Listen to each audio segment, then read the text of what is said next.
How to buy a property in the UK. Let's begin with the keywords. Vendor, the person selling you the property.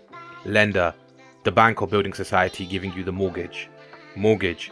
Mortgage is a loan given to you by the bank or building society that is tied to your property. So if you don't pay, they take away your property and make you homeless. Conveyance. Conveyance is the process by which the title is transferred from you or from someone to you. Survey. This is looking at the health of a property, usually done by a chartered surveyor. Valuation.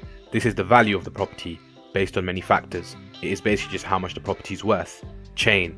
This is a group of buyers who are connected, buyers and sellers who are connected. So one person can't sell their property unless somebody else buys their property. So usually you'll have a chain of individuals connected by property sales, starting with a first-time buyer usually. Step 1. Figure out the approximate cost of your desired property. Look at the rooms required, whether it's a flat or a house, the general area / postcode. Search for those metrics on Zoopla. This should give you a number. So look at about 5 or 6 properties in that sort of category that you're looking for, see how much on average they're worth, and once you have this number, you can move to step 2. Step 2. Calculate your affordability. For a single person, this is your salary times 4.5. If the number you get when you do this is not as much as the one that you've picked for the property you've chosen, you're not in budget, so you need to go back to step 1 and find a property that's actually in your budget. Unfortunately, at this point, a lot of people will be disheartened. Now, there is another option. You can get a mortgage with 2 people. So if you get your salary plus your partner's salary, times that by 4, if that number is enough, then you can move on to step 3. Step 3, deposit. If you're doing a 5% deposit, multiply your desired house budget by 0.05. You need to have this in your bank account. If you are doing a 10% deposit, then multiply your desired house by 0.1. You need to have that in your bank account before you move on.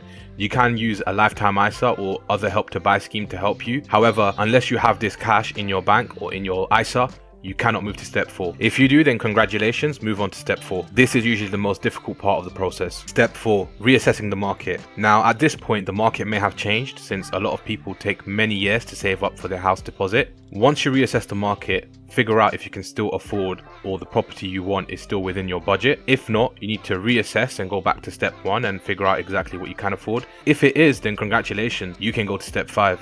Step 5, find a mortgage broker. Personally, this is what I did, and I recommend you do it too. Gain professional support from a mortgage broker to ensure you can actually get a mortgage.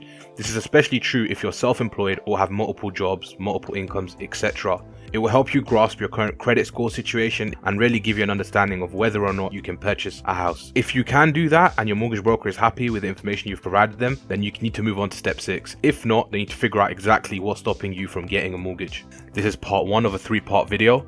I'll be uploading part 2 in due course. Please follow, like, subscribe, etc. Thank you very much for your support. Any questions, please do comment below. I'm happy to help. I'm going through this process right now. I'm nearly done. And I just want people to understand the process is not difficult. The hard part is saving the money. Once you save the money, you should start making moves, you get me.